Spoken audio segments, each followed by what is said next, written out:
I'm not much of a gun guy. I'm against them for moral reasons, sure, but mostly I don't like guns because I think guns place an unnatural limitation on the diversity of tough guys in a given population.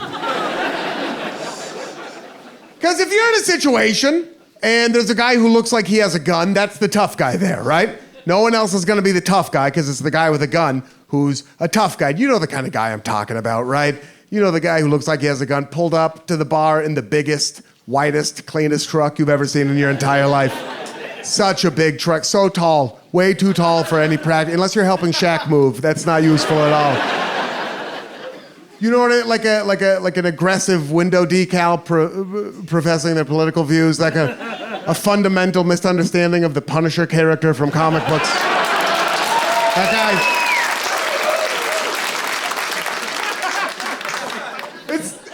It's such a silly way to share your beliefs. Because it's a sticker. You know, from like when we were little guys, right? Like, still a sticker. If you ever see one of those guys with one of those stickers and you're like, whoa, like you're a little intimidated. If it's like, if you get an abortion, I'll kill you. You know, like on a sticker. Just picture him putting the sticker on.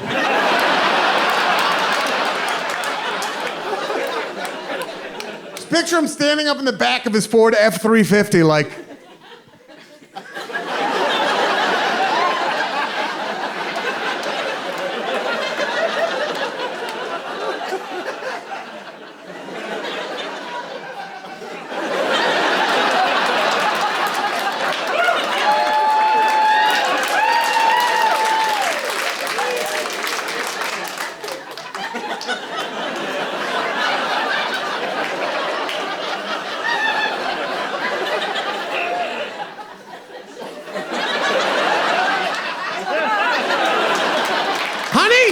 Bring me another Calvin pissing on Hunter Biden.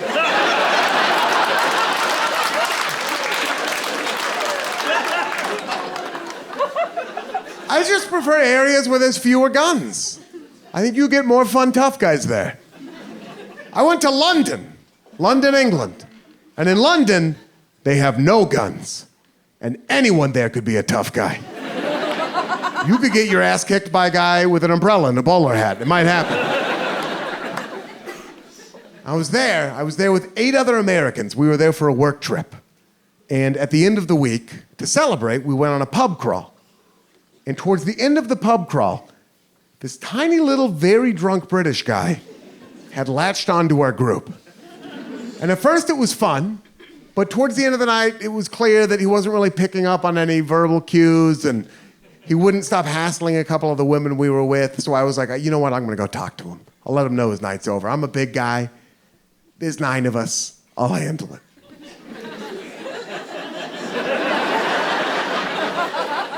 So I walked over to him and I looked down. And I said, hey, buddy, I think you've had enough to drink. I think it might be time for you to go home.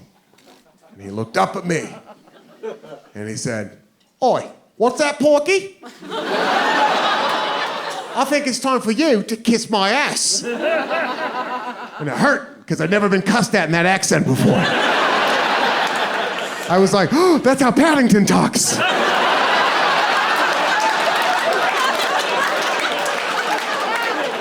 But I collected myself, right?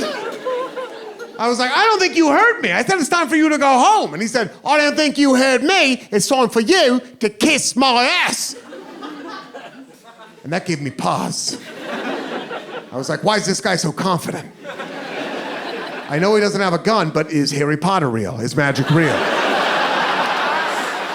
Do they still have swords over here? Maybe I misread the situation. Maybe this guy about to pull a sword on me, right? I don't have a sword.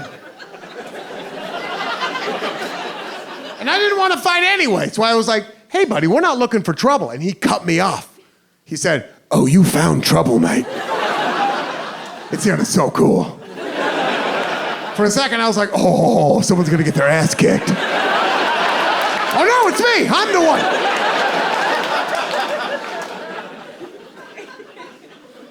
And then he said, right, I'll sort out all 9 of you then. And he took his hand and he reached it into the waistband of his pants. And when he did that, my heart caught in my throat. Because I'm an American. When someone does that here, it means they have a gun. And you've misread the situation drastically. And I thought it was very scary. Also, I thought it was a little bit funny. Even in that moment. Because I was like, you're gonna get shot in London? Flying all the way over here? We make the finest artisanal gun violence in the world back home. This is like a French guy trying champagne for the first time in Madison, Wisconsin. What's going on?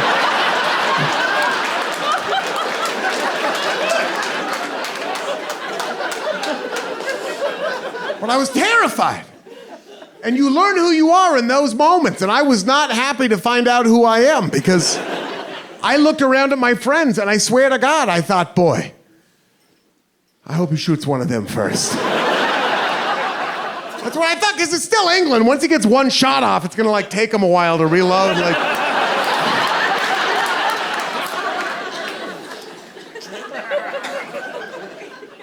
But then, he pulled his hand out of his pants. And he was not holding a gun, but he was holding. And I need you to know that sometimes comedians make stuff up, but this is 100% true. He pulled out a completely full pint of beer.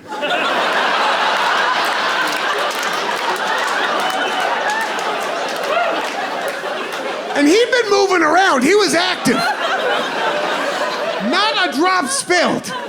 There's not information I'm not sharing with you, okay? He pulled, maybe his penis is like a monkey tail. He can hold stuff with it. I don't know.